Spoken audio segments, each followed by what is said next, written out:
안녕하십니까. 2학년 2반 223-17266 최선영. 지금부터 자율신경계 기전에 대해서 설명하도록 하겠습니다. 먼저 자율신경계는 교감신경과 부교감신경이 있는데요.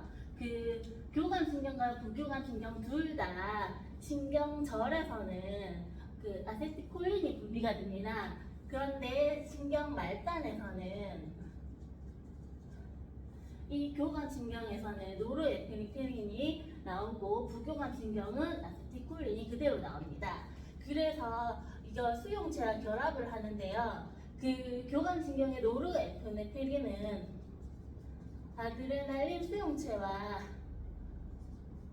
결합을 하고, 아드레날린은 알파1, 알파2, 베타1, 그 다음에 베타2가 있습니다. 그리고 아세틸콜린은 어떤 수용체랑 하냐면은 무스카린 수용체와 결합을 합니다. 우리가 자율신경계에 대해서 설명을 하려고 하면은 이 교감신경이나 부교감신경에 대한 항진에 대해서 먼저 알아야 되는데요. 교감신경의 항진 같은 경우에는 우리가 공포사항을 얘기를 했을 때 우리 이제 눈은 커지고 그 다음에 심장은 벌렁벌렁 뛰어가지고 그 혈압이 올라가고,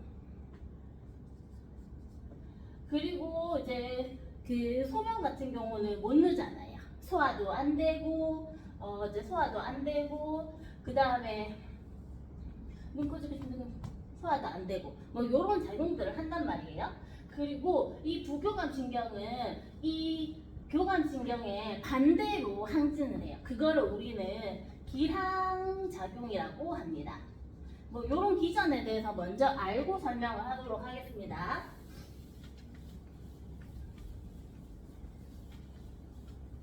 먼저 교감신경에 대한 우리 효현제에 대해서 설명을 드리도록 하겠습니다. 교감신경은 아드레날린에서 알파1, 알파2, 베타1, 베타2를 만난다고 했잖아요. 그러면 알파1과 알파2, 그 다음에 베타1, 베타2가 있는데, 이 알파1은 노르에피네프린이나 도파민 같은 대표적인 약물이 있고, 얘네들이 그 아드레날린의 농도를 증가시켜요.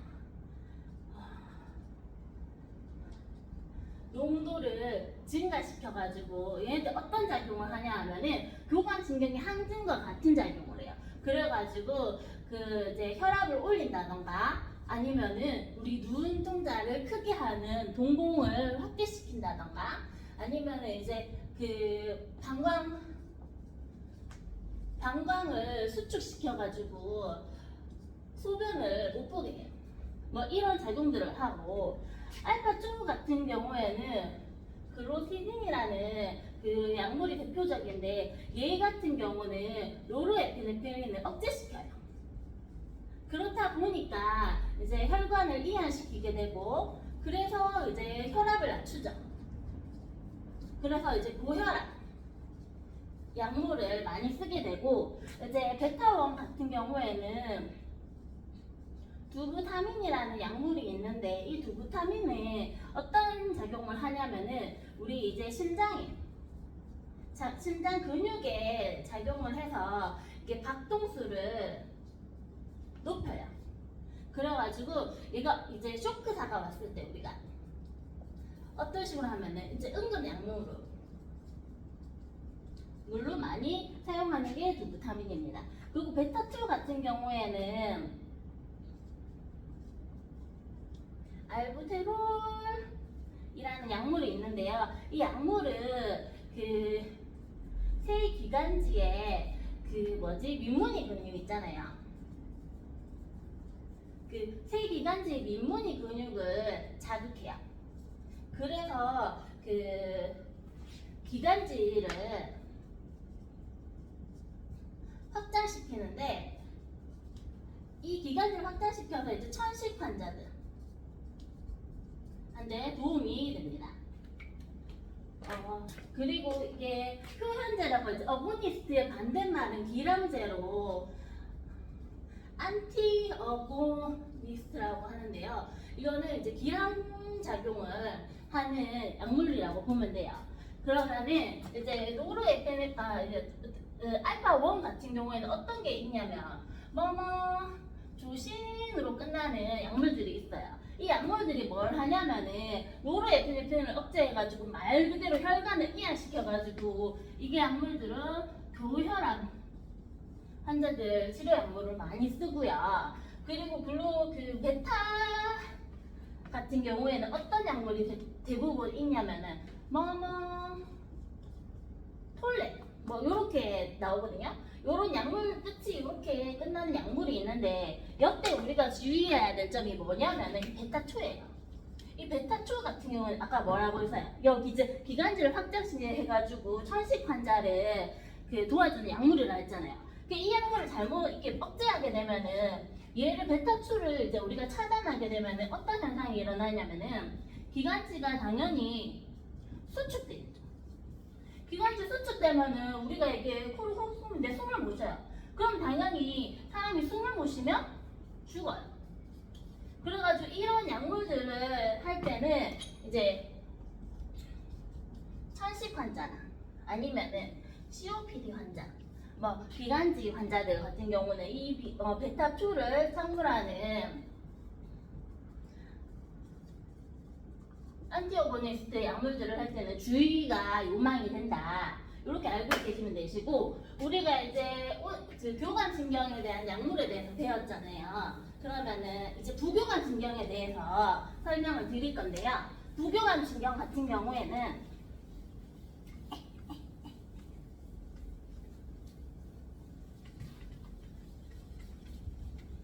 이제 부교감신경에 대해서 얘기 드는데, 부교감신경은 이제 무스카린에 대해서 콜린 작용을 하잖아요. 그래가지고 콜린성이라고 우리가 얘기를 하고, 그러면은 이 부교감신경은 이제 콜린에 대한 건데 그 효연제 같은 경우를 먼저 설명을 하자면은 얘를 어떻게 해야 되겠어요? 아세틸콜린의 농도를 올려야죠. 이 올리는 방법이 하나가 있고, 반대로 또 다른 하나가 뭐냐면은 아세틸콜린 에스트라제를 억제하면은 요게 이제 올라가거든요. 콜린 농도가 올라가거든요. 그래서 이런 방법이 있는데, 그냥 그 아세틸콜린의 농도를 올리는 방법을 쓰게 되면은 우리가 이제 장운동이 활발하게 되고, 그 다음에 요 이제 배뇨관략근 있잖아요. 이 배뇨관략근을 자극해가지고 그 남자 같은 경우에는 그 전립선 비대증 있잖아요. 요런 거를 좀 치료를 해서 소변을 볼 수 있게 만들어줘요. 장운도 있고 배뇨관략근도 자극하고, 그리고 아까 뭐라 그랬어요? 그 이제 부교감신경과 교감신경은 반대 작용을 한다 그랬잖아요. 그러면 당연히 그 교감신경은 눈을 커지게 했지만 얘 같은 경우는 반대 작용이니까 눈의 그 동공을 축소시키거든요. 그러면은 눈의 동공이 축소되면은 우리가 안압이 떨어지잖아요. 안압이 떨어져서 우리가 이제 녹내장 치료를 할 수도 있고, 이제 아세틸콜린 에스트라제를 억제하면은 우리가 근육의 수축을 못해요. 그렇다 보니까 이제 근무력증 환자들이라든지 중증 근무력증 환자들이라든지, 그러면 알츠하이머 환자들한테 도움이 되는 약물을 줄 수 있겠죠. 그래서 그 콜린성의 대표적인 효연제 약물을 알아볼 건데요. 우리가 제가 한글로 쓸게요. 두 가지 약물을 이렇게 베타네콜이라는 약물이 있고, 두 번째는 마토클로 이게 빼이다.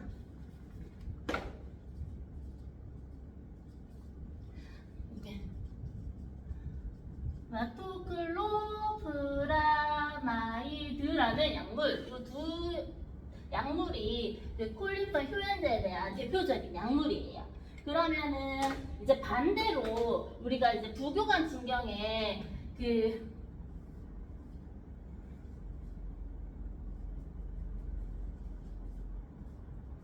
그 기량제 안티어고니스트에 대해서 얘기를 하자면 먼저 약물부터 설명을 드릴게요.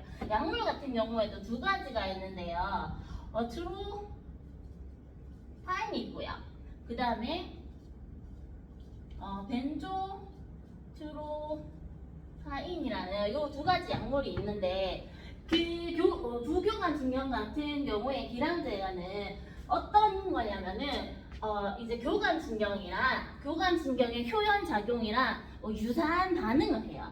그래서 어떤 거라면 우리 아까 전에 교감 신경 같은 경우에는 스트레스 받았을 때나 공포 상황이 만들어졌을 때 눈도 커지고 그 다음에 뭐 심장도 벌렁벌렁거리고 그다음에 그렇다 보니까 혈관도 좁아져가지고 혈압도 막 올라가고 그 다음에 뭐 소화도 안 돼가지고 위액이 뭐 분비도 감소되고 소변도 못 누고 막 그런 작용을 하잖아요. 그래서 부교감의 콜링성의 안티어고니스트 이제 항콜링성이라고 하거든요.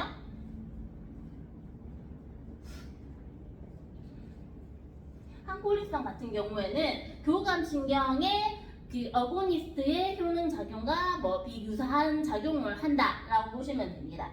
이상으로 설명을 마치도록 하겠습니다. 감사합니다.